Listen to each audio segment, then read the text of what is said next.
अस्सलाम वालेकुम।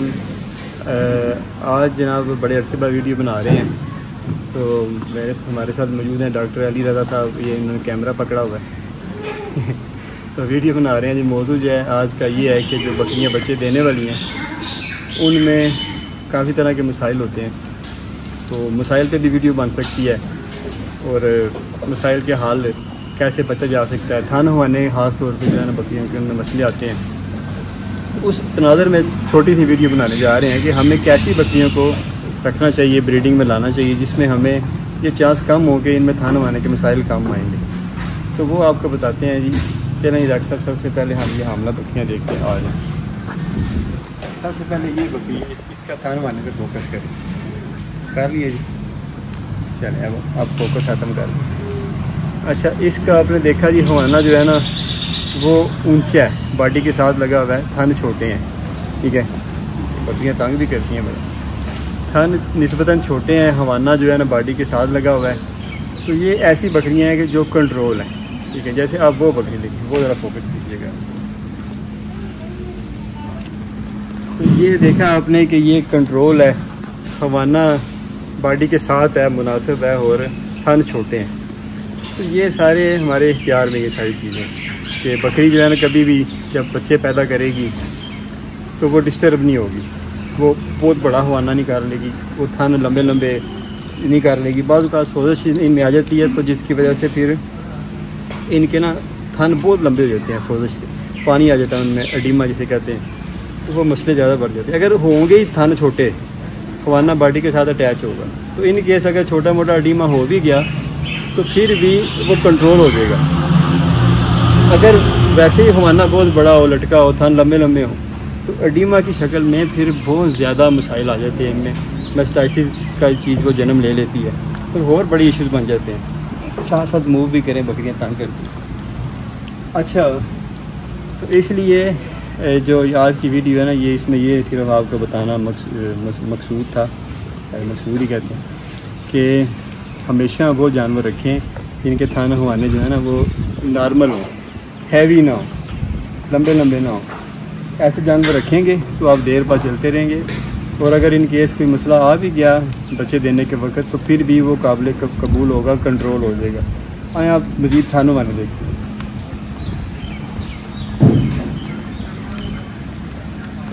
ये इसका चेक करें। अब ये देखें ना, ये मुनासिब है, ना ज़्यादा बड़ा है ना ज़्यादा छोटा है, ये बिल्कुल परफेक्ट है। तो इसलिए आपने ऐसे जानवरों की सिलेक्शन करनी है जिनमें ये हो। अच्छा, आप थोड़ा लंबे थान आपको दिखा दें। हाँ, ये इस पर फोकस करें। आप देख लिया आपने, इसके थान लंबे हैं। अगर इसमें कोई प्रॉब्लम आता है ना, तो ये आधा फुट और हो सकता है और लंबे हो जाए, और फिर तो ज़मीन पे तकरीबन लग जाएंगे, या जब बकरी बैठेगी तो वो बहुत ज़्यादा नुमायाँ हो जाएंगे, तो फिर वो बकरी अपने आप को बचाती रहेगी हर वक्त। और वो जब ज़मीन के साथ थनों का ज़्यादा रब्ता हो जाएगा, ज़्यादा उसका हिस्सा ज़मीन पे पड़ा हुआ है, ज़ख्मी होने का ज़्यादा ख़तरा है, कंटेमिनेशन का ज़्यादा ख़तरा है, यानी कि अफेक्टेड हो सकता है, बैक्टीरियल इन्फेक्शन हो सकती है, साड़ू का ज़्यादा ख़तरा हो सकता है। जितनी चीज़ का ज़मीन से रब्ता कम है, क्योंकि ये बकरियाँ ज़मीन पर हैं, और पाकिस्तान में मेरे हिसाब से 98% बकरियाँ ज़मीन पे हैं, तो इसलिए वो जो है ना इनमें इन्फेक्शन चांसेस ज़्यादा होते हैं अगर इनके थाने वाने बड़े हों, क्योंकि ज़मीन के साथ इनका ज़्यादा रब्ता हो जाता है। तो इसलिए ये हमारी जो आज की वीडियो थी वो ये है कि आप हमेशा सिलेक्शन करते वक्त उन बकरियों की सिलेक्शन करें कि जिनमें थान छोटे हैं और हवाने जो है ना वो बॉडी के साथ अटैच हैं, ज़मीन से ऊंचे हैं। जितने ज़्यादा ये जो फैक्ट्री है, असल बकरी तो एक मशीन कह रहे, और उसमें जो फैक्ट्री है ना दूध बनाने वाली, वो उसका हवाना है, और जहाँ से वो आउटपुट होती है दूध की फैक्ट्री से, वो उसके थान है। तो ये थान और हवाना जितना ज़्यादा ज़मीन से दूर होगा और जितना ज़्यादा मुनासिब होगा, उतना ज़्यादा मामलात और हालात हमारे कंट्रोल में रहेंगे। और जितना ज़्यादा ये थान हवाना ज़मीन की तरफ चला जाएगा, लटक जाएगा, बकरियां क्योंकि सारी ज़मीन पे होती हैं पाकिस्तान में ज़्यादातर, चंद लोगों की बकरियां ज़मीन से ऊपर हैं, अभी आस्ता आस्ता वो ट्रेंड आ रहा है।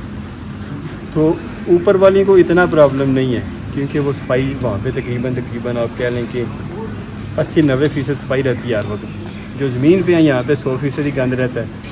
सफाई तो बस उस वक्त है जब आपने सफाई की, झाड़ू लगाया, वो झाड़ू लगाया भी तो फिर भी तो नीचे वो पेशाब कंटेमिनेशन तो मौजूद है।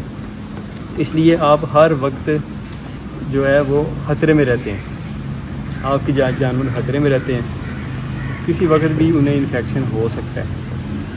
इसलिए अब आपको एक इन्फेक्टेड केस बताते हैं, जो कि पहली बार की बकरी है, लेकिन उसको मसला आ गया। अब उसके थन एक छोटा है एक बड़ा है, लेकिन जब वो बच्चे देने के करीब आ रही है तो उसकी क्या हालत हो रही है आप वो देख लें। आए जी, ये बकरी, ये देखा ना जी बकरी।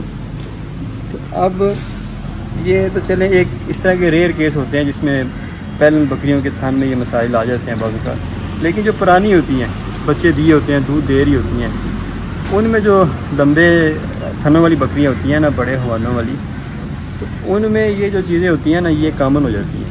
हमारे पास और भी ऐसी बकरियां हैं कि जिनके लंबे लंबे थन हैं और वो ज़्यादातर इन्फेक्टेड हो जाती हैं एंड पे आके। तो इसलिए कोशिश करें कि बकरियां जब भी आप ख़रीदें या आगे क्रॉसिंग करवाएं तो ऐसी ब्रीड बनाने की कोशिश करें, ऐसी ब्रीड को क्रॉसिंग में लेके आएँ, या ऐसी बकरियां ख़रीदें, या पट्ठे भी अगर ख़रीदें तो उनकी भी आप माएँ देख लें कि उनके जो हवाने हैं, थान हैं, वो कंट्रोल्ड हों। तो वो चीज़ें आप अगर रखेंगे ना तो आप महसूस करेंगे कि आपके बकरियों में ना प्रॉब्लम जो है ये बड़े कम आ रहे हैं। मेस्टाइसिस प्रॉब्लम, यानी कि थान हवाना ख़राब हो जाना, छोटा हो जाना, साड़ू पड़ जाना, ये चीज़ें बड़ी कंट्रोल हो जाएँ। यूरोप में आप देखें ना, छोटे काद की बकरियाँ हैं, थान हवाने बड़े अच्छे हैं, तो वहाँ पर आपको साड़ू बहुत कम नज़र आएगा। हमारे यहाँ पर आपको बकरियों में जो सबसे बड़ा प्रॉब्लम पाकिस्तान है, जो मसला है, वो यही है साड़ू का। और उसके पीछे सिर्फ यही वजह है कि सिलेक्टिव ब्रीडिंग नहीं है। हम तो बस देखे बगैर जो है ना क्रॉसिंग करवा देते हैं। बकरा आमतौर पे हम वो देखते हैं जो सिर्फ खूबसूरत हो, खूबसूरत के अलावा हम कुछ और चीज़ देखते ही नहीं। यानी कि हमारे यहाँ पे जो बुनियादी क्राइटेरिया ना, वो खूबसूरती है, जिसकी वजह से हमारे यहाँ पे कह लें कि वो डेयरी ब्रीड डेवलप नहीं हो पाई अच्छे थानों आने वाली, और फिर उसकी वजह से डेयरी इंडस्ट्री नहीं बन पाई, क्योंकि ब्रीड ही नहीं दस्तियाब। जो ब्रीड दस्तियाब है, कोई छोटे थान है, कोई हवाने छोटे हैं, कोई बड़े हैं, कोई लंबे हैं, कोई चौड़े हैं। तो इसलिए आप जो है ना अपने तौर पे, वो कहते हैं ना कि शिकवा जुल्मत शब से तो यही बेहतर था, अपने हिस्से की कोई शम्मा जलाते जाते। तो आप कम से कम एक, आपके पास एक बकरी है, 10 है, 20 हैं, 50 हैं, 100 हैं, जितनी भी हैं, आप कोशिश करें कि उनमें थानों वाने को मद्देनज़र रख के ब्रीड सिलेक्शन करें, ताकि चलें आपको ना सही आने वाली नस्लों को तो डेयरी के लिए एक अच्छी ब्रीड मिल सके ना। अब 70 साल हो गए हैं, इन्हीं गलत प्रैक्टिसेस की वजह से मुनासिब ब्रीड आज सामने नहीं है। होती तो हमें ये प्रॉब्लम का सामना ना करना पड़ता, हम आज अच्छी ब्रीड के साथ डेयरी पे काम कर रहे होते। लेकिन हमें डेयरी से पहले ब्रीड का प्रॉब्लम आया हुआ है, हम वो ब्रीड जो है ना वो सिलेक्शन में वक्त ज़ाया कर रहे हैं। तो इस तरह अगर हम आज इस सफ़र का आगाज़ करेंगे, हो सकता है आने वाले 10, 5, 15, 20, 25, 30, 40 सालों बाद आने वाली नस्लें हों, उनको पाकिस्तान में ऐसी ब्रीडें मिल जाएँ जिनके अच्छे थानों वाने डेवलप हों और बाहर से ना मंगवानी पड़े, और वो लोग हमारे शुक्रगुजार हों कि हमने अच्छे वक्त पे, मुनासिब वक्त पे हमने एक अच्छे काम का आगाज़ किया था, जिसकी वजह से आज उन्हें पाकिस्तान में ही ब्रीड मिल गई है, जिससे उन्होंने अपनी गोट डेयरी का आगाज़ कर दिया। क्योंकि बाहर से अगर बकरियाँ मंगाते हैं तो एक तो बड़ा मुश्किल काम है, दूसरा इंपोर्ट करेंगे तो डॉलर बढ़ जाएंगे, वो बुल्लों को भी नुकसान, और तीसरा हाई क्वालिटी की बकरियाँ बहुत महंगी मिलती हैं।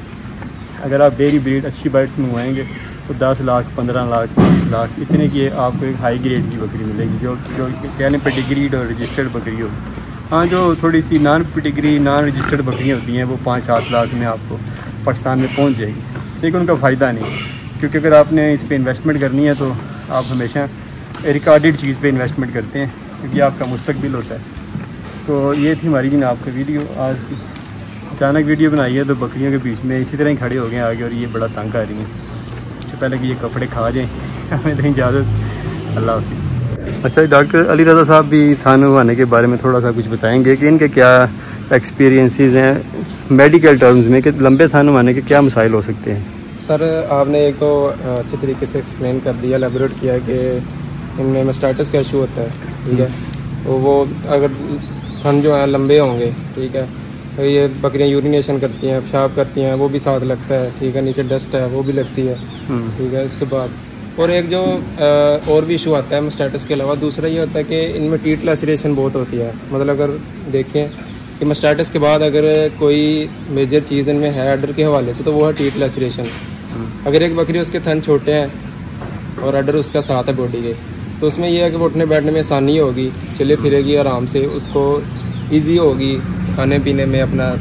लेकिन अगर उसके थन लंबे होंगे, उठने बैठने में डिफ़िकल्टी होगी, और साथ ये होगा कि उसके पाँव के नीचे अगर थन आ गया तो वो उठ रही है, तो उसके क्या कहते हैं कि जो उसका थन होता है उसमें वो इंजरी हो सकती है। ठीक है, तो जो काफ़ी इशू पाया जाता है हमारी ब्रीड में, क्योंकि फ़ॉरेन में तो जैसे आपने बताया कि उनके करैक्टरिस्टिक कैसे हैं, डेवलप ऐसे है कि वो उनका अडर हैंगिंग नहीं होता, पेंडुलस अडर कहते हैं, हमारी का पेंडुलस अडर है, जिसकी वजह से इनमें टीथ लैसरेशन के इशू आते हैं मस्टाइटिस के अलावा। ठीक, चलें शुक्रिया। ये जी डॉक्टर साहब का ओपिनियन था मेडिकल टर्म्स में। ओके जी, अल्लाह हाफ़िज़।